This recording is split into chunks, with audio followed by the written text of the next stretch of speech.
നമുക്ക് ഒരു beach cleaning റോബോട്ടിനെ ഉണ്ടാക്കാൻ പറ്റും. റോവർ ഇങ്ങനെ പതുക്കെ നടന്ന് പ്ലാസ്റ്റിക്കിനെ ഇതുപോലുള്ള കവറുകളെയൊക്കെ ഐഡന്റിഫൈ ചെയ്ത് പിക്ക് ചെയ്ത് ഒരു ബാഗിലിടുന്നു, കളക്ട് ചെയ്ത് കൊണ്ടുവരുന്നു. ഇങ്ങനെ ചെയ്യാൻ പറ്റുന്ന ഒരു സാധനത്തിനെ നമുക്ക് ഉണ്ടാക്കാൻ പറ്റുമോ? ഇതാണ്. അപ്പോൾ ഇപ്പം നമുക്ക് എന്താണ്, നമ്മുടെ മുന്നിൽ ഒരു പ്രോബ്ലം ഉണ്ട്, വളരെ ക്ലിയർ ആയ ഒരു പ്രോബ്ലം. അതിനൊരു സൊല്യൂഷൻ നമ്മുടെ മനസ്സിലുണ്ട്. ഇങ്ങനെ ആയിരുന്നെങ്കിൽ നന്നായിരുന്നു എന്ന് നമുക്ക് തോന്നുന്ന ഒരു കാര്യം. അങ്ങനെയാണെങ്കിൽ അതെങ്ങനെ ചെയ്യാം എന്ന് നമ്മൾ ആലോചിച്ചെടുക്കുന്ന ഒരു പ്രോസസ്സിനെയാണ് നമ്മൾ ഡിസൈൻ തിങ്കിങ് വർക്ക്ഷോപ്പ് എന്ന് പറയുന്നത്. അപ്പോൾ ഈ പറയുന്ന 30,000-ഓളം കുട്ടികൾ, അതിനകത്ത് എനിക്കൊന്ന് അതിലുമൊക്കെ വലിയ നമ്പറാണെന്ന് തോന്നുന്നു ഇപ്പോൾ YIPയിൽ ഐഡിയ സബ്മിറ്റ് ചെയ്യുന്ന കുട്ടികളുടെ എണ്ണം. അവരിതുപോലെയുള്ള ചുറ്റുമുള്ള പ്രോബ്ലങ്ങൾ ഐഡൻറ്റിഫൈ ചെയ്യുകയും ആ പ്രോബ്ലത്തിനെ സോൾവ് ചെയ്യാനുള്ള ഒരു സൊല്യൂഷൻ സബ്മിറ്റ് ചെയ്യുകയും അതിൽ കൊള്ളാമെന്ന് KDISCന് തോന്നുന്ന സൊല്യൂഷനുകൾക്ക് ഒരു ധനസഹായം നൽകുകയും ഇവരെ കൊണ്ടത് പ്രോട്ടോടൈപ്പ് ഡെവലപ്പ് ചെയ്യുകയും ചെയ്യുന്ന ഒരു പ്രോസസ്സ് ഇന്ന് നിലവിലുണ്ട്.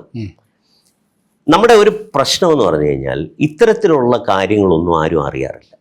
അതെ, സത്യം. ഞാൻ ഇപ്പോഴാണ് ഈ കാര്യം അറിയുന്നത്. യങ് ഇന്നോവേറ്റേഴ്സ് പ്രോഗ്രാം എന്ന് പറഞ്ഞാൽ എനിക്ക് ആ നമ്പർ ഇപ്പോൾ കൃത്യമായിട്ട് പറയാൻ പറ്റത്തില്ല, പക്ഷേ എനിക്ക് തോന്നുന്നു അത് ലക്ഷങ്ങളിലേക്ക് വരും എന്നാണ്. ആ number of ideas submitted will be equivalent to lakhs എന്നാണ് എൻ്റെ ഒരു തോട്ട് പ്രോസസ്. എന്ന് പറഞ്ഞാൽ അത്രയും കുട്ടികളെ കൊണ്ട് നമ്മൾ ഈ രീതിയിൽ ചിന്തിച്ച് നിങ്ങൾക്ക് ചുറ്റുമുള്ള ഒരു പ്രോബ്ലം ഐഡൻറ്റിഫൈ ചെയ്യുകയും അതൊരു സൊല്യൂഷൻ കണ്ടെത്തുകയും അതിനെ ഒന്ന് പ്രോട്ടോടൈപ്പ് ചെയ്യുകയും ചെയ്യുന്ന ഒരു എക്സസൈസിൽ കൂടെ അത്രയും കുട്ടികൾ കടന്നു പോയിട്ടുണ്ട്.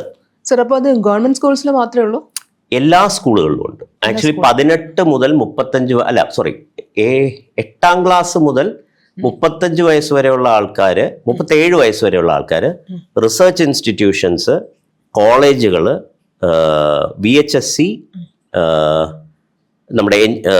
നമ്മുടെ സ്കൂളുകൾ, അത്തരത്തിലുള്ള എല്ലാ വിദ്യാഭ്യാസ സ്ഥാപനങ്ങളും കവർ ചെയ്യുന്ന ഒരു ഇതാണ്. വളരെ പ്രഗത്ഭരായ ആൾക്കാരുടെ ഒരു സമിതിയാണ് ഇതിനെ ഇവാലുവേറ്റ് ചെയ്യുന്നതും